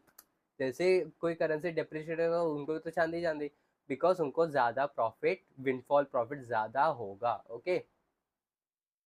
Depreciation is also likely to add to consumer price inflation in the short run directly through its effect on prices of imported consumer goods and also due to increased demand for domestic goods. So एक एक depreciation के वजह से ये इतना तो advantage था, मतलब ये जो भी आपने पॉइंट्स पढ़ा वो तो एडवांटेज था। अभी एक डिसएडवांटेज है कि इम्पोर्टेड गुड्स, जो इम्पोर्टेड गुड्स है अभी हम लोग जो परचेज करते फॉरेन कंट्री से, डेप्रिशिएट हो गया ना वैल्यू कंट्री का, करेंसी क्या हो गया? डेप्रिशिएट होगा। अभी हमें कुछ चीज़ परचेज करना है बाहर से, फॉरेन कंट्री से कुछ परचेज करना है तो हमें ज़्यादा पैसा देना पड़ेगा, ज़्यादा पैसा देना पड़ेगा। ओके, सो इम्पोर्टेड कंज्यूमर गुड्स वो महंगा हो जाएगा, प्लस जो डोमेस्टिक गुड्स है उसका भी डिमांड इंक्रीज हो जाता है। ओके, सो डेप्रिसिएशन की वजह से when a country's currency depreciates, production for exports and of import substitutes more become more profitable। मतलब क्या? प्रोडक्शन फॉर एक्सपोर्ट्स बढ़ेगा, सिंपल है ये तो मालूम है, एक्सपोर्ट बढ़ेगा डेप्रिसिएशन की वजह से। बट इंपोर्ट का जो भी सब्सटीट्यूट्स है, बेसिकली डोमेस्टिक गुड्स, जो इंपोर्ट का जो भी सब्सटीट्यूट्स है, इंपोर्ट मतलब परचेज जो करने वाले थे, ओके, इंपोर्ट करने वाले थे दूसरा कंट्री से आप जो परचेस करने वाले थे उसका जो भी सब्सटीट्यूट जो कंट्री के अंदर बनता है उसके वजह से भी आपको और प्रॉफिटेबल बन जाएगा। Okay. The terms of trade of nation can rise, fall or remain unchanged depending on whether price of export rises by more than, less than or same percentage as the price of import। So basically export और import पे depend होता है कि ये depreciation का impact कैसा होगा। कोई कंट्री जो एक्सपोर्ट करती ही नहीं, सिर्फ इंपोर्ट करता है, लेट अज्यूम कोई कंट्री सिर्फ तेल इंपोर्ट करता है, ओके, एंड उस कंट्री के पास कोई एक्सपोर्ट करने का प्रोडक्ट ही नहीं है, ओके, एंड उस कंट्री का डेप्रिसिएशन हो गया, उस कंट्री का करेंसी का वैल्यू डेप्रिशिएट हो गया, ओके, तभी क्या होगा? तेल तो एक एसेंशियल गुड है, उनको तो चाहिए होगा ना, उनको तो चाहिए होगा। सो उनको अभी ज़्यादा डोमेस्टिक करेंसी देना पड़ेगा ना, क्योंकि उनका वैल्यू कम हो गया, उनको ज़्यादा डोमेस्टिक करेंसी देना पड़ेगा in exchange of the foreign currency. So उनका जो करेंसी वो तो जाएगा ना। सो यहाँ पर वो एक एक वैल्यू हो सकता, मतलब एक फैक्टर है कि डेप्रिसिएशन के वजह से इम्पैक्ट होता है कि आपका वैल्यू, इकोनॉमिक कैसा काम करेगा, वो डिपेंड होता है एक्सपोर्ट एंड वो कंट्री एक्सपोर्ट कितना करते हैं, वो कंट्री इंपोर्ट कितना करते हैं, उसके ऊपर डिपेंड होता है।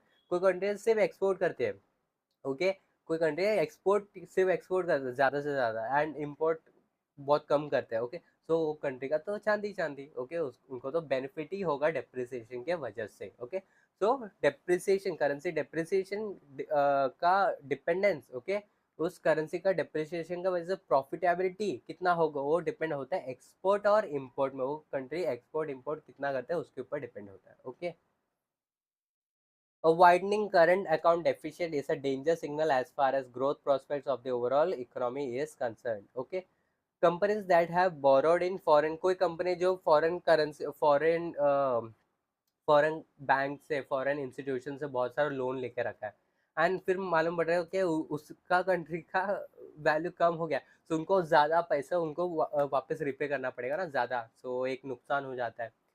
It will increase the interest burden. Okay, जब आपका कंट्री का डेप्रिशिएट होता है, करेंसी डेप्रिशिएट होता है, सो दूसरा दूसरा जो कंट्रीज है, दूसरा कंट्रीज को डर डर लगने लग जाता है, तो लोग क्या करते हैं, इंटरेस्ट रेट को बढ़ा देता है, तो इंटरेस्ट रेट को बढ़ा देता है, so it will increase the interest burden and cost strain to the exchequer for repaying and servicing foreign debt. So जो जो लिया है सर्विस, उनका तो दो दो नुकसान हो गया। एक तो है उस कंट्री का, मतलब जो जिसमें है उस कंट्री का तो वैल्यू तो गिर गया, उस कंट्री का करेंसी का वैल्यू तो ऑलरेडी गिर चुका है, तो ज़्यादा तो पे करना ही पड़ेगा लोन का, प्लस जो सामने वाला कंट्री उन्होंने इंटरेस्ट को बढ़ा दिया, तो दो दो नुकसान हो जाते हैं इसके वजह से। Okay, exchange rate fluctuations make financial forecasting more difficult for firms, and larger amounts will have to be earmarked for ensuring against exchange rate risk through hedging. So exchange fluctuation ज़्यादा होगा तो एक रिस्क रहता है, and risk को cover up करना रहता है, तो हमें हेजिंग करके रखना पड़ता है। Okay, investors who have purchase of foreign assets और दी, आई होप आपको हेजिंग मालूम होगा। हेजिंग का भी आपको एक सिंपल एग्जांपल दे देता हूँ। तो हेजिंग मतलब जैसे कि आपको लग रहा है कि यूएस डॉलर बढ़ने वाला है। ओके, यूएस डॉलर गिरने वाला है। Okay, let us assume US dollar गिरने वाला है। ओके, यूएस डॉलर गिरने वाला है। ओके, सो आप आप देखोगे कि ये यूएस डॉलर गिरने वाला है, इसका रिस्क यूएस डॉलर जब गिरेगा, ओके, इसका रिस्क कौन सा कंपोनेंट्स, कौन सा कमोडिटी उसको रीपे कर पाएगा। ओके, तो उस एग्जांपल बताओ, जैसे कि मतलब यूएस डॉलर गिरेगा तो कौन सा किसका करेंसी ज़्यादा होगा, रशिया का करेंसी ज़्यादा होगा, या फिर यूरोप का करेंसी होगा, या फिर इंडिया का करेंसी ज़्यादा होगा। तो एक इन्वेस्टर, ओके, जिसको लगता है कि रिस्क होगा, ओके, इंटरनेशनल एक्सचेंज में रिस्क होगा, जिसको लग रहा है यूएस डॉलर नीचे गिरेगा, ओके, जिसको लग रहा है यूएस डॉलर नीचे गिरेगा, वो क्या करेगा, यूएस डॉलर तो लेगा, नॉर्मल है वो तो लेगा, बट इसके लिए हेज भी करेगा, इसको हेज करेगा, ये रिस्क जो भी रिस्क होगा, ओके, उसको कंपेंसेट करने के लिए दूसरा कमोडिटी ले लेगा। दूसरा कमोडिटी क्या क्या कंपेंसेट कर सकता है, वो आईएनआर ले सकते हैं, वो यूरो ले सकते हैं। ओके, सो वो ये सब भी ले लेगा, ताकि इसका रिस्क उसका प्रॉफिट से वो लोग हेज कर पाए। ओके, इसको ही बोलते हैं hedging. Okay, simple meaning. Investors who have purchased a foreign assets or the corporation which flows of foreign debt will find themselves facing foreign exchange risk. Okay, जिन्होंने foreign exchange ज़्यादा लिया, foreign purchase ये सब किया, तो उनको ज़्यादा ऐसा डर लगेगा कि उनको ज़्यादा foreign exchange risk रहेगा उनके ऊपर। Foreign investors are likely to be indecisive or highly cautious before investing in a country which has high exchange rate volatility। मतलब जिधर जो कंट्री जो ज़्यादा फ्लक्चुएट हो रहा है, एक दिन में एकदम ऊपर जा रहा है, एक दिन में एकदम नीचे, तो कोई इन्वेस्टर या कोई भी ट्रेडर वो उस कंट्री में क्यों ट्रेड करना चाहेगा, उस कंट्री में इन्वेस्ट क्यों करना चाहेगा, वो लोग नहीं करेगा। उनको एक बड़ा सा रिस्क लगेगा कि उस कंट्री में इन्वेस्ट करना है, उस करेंसी में इन्वेस्ट करना है, तो लोग नहीं करेंगे। Okay, now the other impacts of currency depreciation, same चीज को ही बताया गया है। जैसे विंडफॉल गेन्स होता है एक्सपोर्ट करेगा तो, okay, so windfall gains for export oriented sectors, remittances to homeland. मतलब देखो, आपका करेंसी नीचे हो गया, ओके, आपका होम करेंसी नीचे हो गया, मतलब इसका मतलब फॉरेन करेंसी बढ़ गया। तो फॉरेनर्स जो जो भी फॉरेन में गए, ओके, मतलब इंडिया से जो भी फॉरेन में गए, उन लोग क्या करेंगे, उधर से पैसा होम मतलब जो भी उनका रिलेटिव जो इंडिया में रहते उनको दे देंगे। ओके, सो इनके पास ज़्यादा पैसा आ जाएगा। Okay, so remittance to homeland by non resident NRI, so remittance to homeland by NRI and businesses abroad fetches more in terms of domestic currency. Depreciation would enhance government revenues from import related taxes. So import related taxes से revenue ज़्यादा मिलता है। ऐसे कैसे, export ज़्यादा होता है ना डिप्रिसिएशन की वजह से। यस, एक्सपोर्ट ज़्यादा होता है, बट इम्पोर्ट करोगे, इम्पोर्ट का टैक्स यहाँ पर हमें ज़्यादा मिलता है। देखो सेल करोगे मतलब एक्सपोर्ट करोगे तो आपको करेंसी मिलेगा ना, यूएस डॉलर से आपको मिलेगा, ओके। बट इंपोर्ट करोगे क्या होता है, करेंसी यहाँ से वहाँ जाता है, सो इधर तो कोई बेनिफिट नहीं मिलता है। बट इंपोर्ट करोगे उसके ऊपर टैक्स जो लगाओगे ना, टैक्स इंपोर्ट करोगे तो टैक्स कौन पे करते हैं, फॉरेनर्स, ओके, फॉरेन कंट्री। सो उनके उधर से हमें करेंसी आएगा ना, उनके उधर से पैसा मिलेगा, ओके। सो यहाँ पर गवर्नमेंट को बेनिफिट हो जाता है। Depreciation would enhance government revenue from import related taxes, not from import, import से नहीं मिलेगा कोई benefit, import related taxes, especially if the country imports more of essential goods. Depreciation would result in higher amount of local currency for a given amount of foreign currency borrowing of government. Depreciation also can have positive impact on country's trade deficit as it makes imports more expensive. Imports क्या हो जाता है depreciation में, imports expensive हो जाता है and exports क्या हो जाता है, cheaper बन जाता है. Depreciation also can have a positive impact on controlling spiraling gold imports and thereby improve trade balance. तो स्पायरलिंग गोल्ड क्या होता है, बेसिकली स्पायरलिंग गोल्ड मतलब पहले क्या होता था, आप दुबई या किधर भी जाते थे, आप लोग, आप घूमने इंडिया से दुबई या किधर जाते थे तो दुबई से आप गोल्ड लेके, गोल्ड सस्ते में मिलते थे, गोल्ड सस्ते में मिलते थे, दुबई से गोल्ड इंडिया में लाते थे, ओके। इसके वजह से क्या होता था, ओके, इसके वजह से होता था बेसिकली आपका करेंसी तो वहाँ जाता था, आपका आईएनआर कन्वर्ट हो जाता था यूएस डॉलर में, सो करेंसी और वैल्यू कम हो जाता, गोल्ड तो आता था बट वो उसका काम ही नहीं है ना, उसके वजह से हमारा जो यूएस डॉलर है, सॉरी, हमारा जो आईएनआर है वो कम हो जाता है, उसका वैल्यू कम हो जाता है। सो एक तो बेसिकली ये एक वेस्टफुल एक्ट था, वेस्टफुल एक्ट था जो स्पायरलिंग गोल्ड जिसको बोला जाता है। सो इसको रोकने के लिए डेप्रिसिएशन एक अच्छा चीज़ हो गया है, डेप्रिसिएशन की वजह से अभी कोई करता ही नहीं, ओके। एंड एप्रिसिएशन, अभी एप्रिसिएशन, करेंसी का एप्रिसिएशन की वजह से क्या क्या एडवांटेजेस होगा, क्या क्या डिसएडवांटेजेस होगा, क्या इम्पैक्ट होता है, बेसिकली वो हम लोग सीखने वाले हैं, ओके। सो एप्रिसिएशन में क्या होगा, इसका ऑपोजिट, एप्रिसिएशन में क्या होगा, अभी आपके पास आपका करेंसी का वैल्यू बढ़ जाता है, आपका वैल्यू बढ़ जाता है, ओके। सो आप ज़्यादा कुछ परचेज कर सकते हो, ज़्यादा कुछ परचेज कर सकते हो, यहाँ पर एक्सपोर्ट एकदम डिसएडवांटेज बन जाता है, आपको कम पैसा मिल जाता है, ओके, कम प्राइस मिलेगा वापस, ओके। सो यहाँ पर यहाँ पर क्या होगा, if it is an appreciation of currency, okay, home currency appreciate कर रहे हैं, तो आप ज़्यादा से ज़्यादा इंपोर्ट करोगे, इंपोर्ट करने की कोशिश करोगे। So since imports become cheaper we may expect an increase in the quantity of imports बढ़ जाता है। Combining this two factors, basically import बढ़ेगा एंड एक्सपोर्ट नीचे होगा, कम होगा। So combining this two effects together the domestic aggregated demand, जो domestic demand है, जो डोमेस्टिक प्रोडक्ट्स का डिमांड है, जो डोमेस्टिक प्रोडक्ट डोमेस्टिक सर्विस का डिमांड है वो घट जाता है, क्योंकि हम लोग ज़्यादा से ज़्यादा इम्पोर्टेड गुड्स को खरीदने की कोशिश करते हैं, इम्पोर्टेड सर्विसेज लेने की कोशिश करते हैं। सो डोमेस्टिक एग्रीगेटेड डिमांड एकदम नीचे हो जाता है, ये एक डिसएडवांटेज होता है एप्रिसिएशन का, सोचो। So the domestic aggregated demand falls and therefore economic growth is likely to be negatively impacted.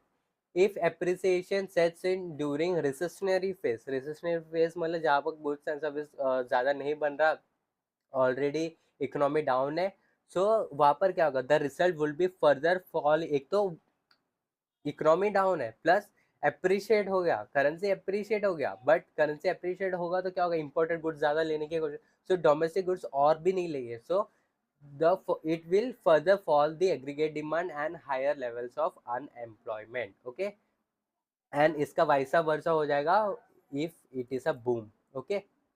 Now lower price of imported capital goods components of raw materials leads to decrease in cost of production, so import सस्ता होगा, सो import basically raw material हम लोग सस्ते में ले सकते हैं, raw material सस्ते में ले सकते हैं, बहुत कुछ चीज़ें जो बहुत सस्ते में ले पाएंगे हम लोग फॉरेन कंट्रीज से।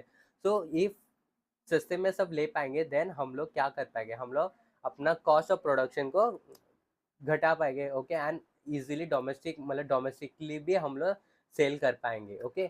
सो cost it will leads to decrease in cost of production which reflects on the decreases in prices, okay. With increasing export prices, the competitiveness of domestic industry is adversely affected, and therefore firms have greater incentives to introduce technological innovations and capital intensive production to cut costs to remain competitive. इस statement इस paragraph का मतलब क्या है? Basically देखो, imports बढ़ जाता है एप्रिसिएशन की वजह से, बट एक्सपोर्ट्स घट जाता है, एक्सपोर्ट्स घट जाता है। मतलब जो फर्म है, जो नॉर्मल फर्म, जो बिजनेसेस है, वो नॉर्मली एक्सपोर्ट करते हैं, उन लोग भी बंद कर देते हैं एक्सपोर्ट। उन लोग क्या करते हैं, उन लोग का प्रोडक्ट डोमेस्टिक में ही बांट देते हैं, मतलब डोमेस्टिक में ही सेल करते हैं। सो क्या होगा यहाँ पर, एक तो जो ऑलरेडी जो डोमेस्टिकली सेल कर रहे थे उनके बीच में, एंड जो एक्सपोर्ट कर रहे थे उनके बीच में अभी कंपटीशन बढ़ जाएगा। इस कंपटीशन की वजह से उन दोनों लोग क्या करेंगे, लोग ज़्यादा से ज़्यादा कॉस्ट को कम करने की कोशिश करेंगे, उनका कॉस्ट ऑफ प्रोडक्शन को कम करने की कोशिश करेंगे ताकि उनका प्राइस कम हो जाए, ओके, एंड ज़्यादा से ज़्यादा लोग ले ले। सो इसके वजह से उन लोग कॉस्ट ऑफ प्रोडक्शन को कम करने के लिए, वो लोग क्या करते हैं, उन लोग ज़्यादा से टेक्नोलॉजी का इनोवेशंस लाते हैं, and it will also introduce capital intensive production, okay. So ये एक अच्छी बात होता है एप्रिसिएशन का। Increasing imports and declining exports are liable to cause larger deficit and worsen the current account. So import ज़्यादा होगा and export कम होगा, तो ये current account मतलब बैलेंस ऑफ पेमेंट, ओके, जो वर्ल्ड मतलब एक्सपोर्ट कभी भी ज़्यादा होना चाहिए, ओके, एक्सपोर्ट ज़्यादा होना चाहिए ताकि दूसरा जो करेंसी वो हमारा कंट्री में आए, ओके। बट हम इंपोर्ट ज़्यादा करें, मतलब इंपोर्ट ज़्यादा करें, मतलब हमारा करेंसी दूसरा कंट्री के पास जा रहा है, ओके। हम इंपोर्ट ज़्यादा कर रहे हैं एंड एक्सपोर्ट कम कम कर रहे हैं, so which means it is worsen the current account, okay. Loss of competitiveness will be insignificant if currency appreciation is because of strong fundamentals of economy. So strong fundamentals of economy के वजह से currency appreciate हो चुका है, currency appreciate हो चुका है। सो किसी के पास कोई मोटिवेशन ही नहीं होगा, कोई फैक्टर ही नहीं होगा जो ज़्यादा काम करे, ज़्यादा जीडीपी को बढ़ाने की कोशिश करे। देखो अभी हमारा कंट्री डेवलपिंग कंट्री है, ओके, इसको डेवलप करना है तो हमें क्या करना पड़ेगा, जीडीपी को बढ़ाना, जीडीपी को बढ़ाना मतलब गुड्स एंड सर्विसेज को ज़्यादा क्रिएट करना पड़ेगा, गुड्स एंड सर्विसेज ज़्यादा क्रिएट करना पड़ेगा, फिर जीडीपी बढ़ेगा, ओके। सो एक एक मोटिवेशन होता है कि हाँ ज़्यादा गुड्स क्रिएट करना, ज़्यादा सर्विस क्रिएट करना, ऐसा। बट ऑलरेडी हमारा करेंसी अप्रिशिएटेड है due to strong fundamentals of the economy. So कोई फिर उसके बाद कोई मोटिवेशन ही नहीं है दूसरे लोगों को काम करने की, क्यों ज़्यादा गुड्स प्रोड्यूस करे, क्यों ज़्यादा सर्विसेज प्रोड्यूस करें, ओके। तो कोई मोटिवेशन नहीं रहता है, लॉस ऑफ कॉम्पिटिटिवनेस हो जाता है फिर, okay. From the discussion in this unit, we understand that all countries would desire to have steady exchange rates to eliminate the risk and uncertainties associated with international trade and investment. So ये बहुत simple chapter था, बहुत easy chapter था, बहुत सारा concept था, बहुत मतलब एक तो ये इंटरनेशनल मतलब ट्रेड है जो हम लोग बेसिकली हमें ज़्यादा मालूम नहीं, बट मैंने मतलब जितना हो सके रिलेटेबल करने की कोशिश किया है ताकि आपको हर एक चीज़ समझ पाए। So that's it. That's it for watching CA School. Thank you.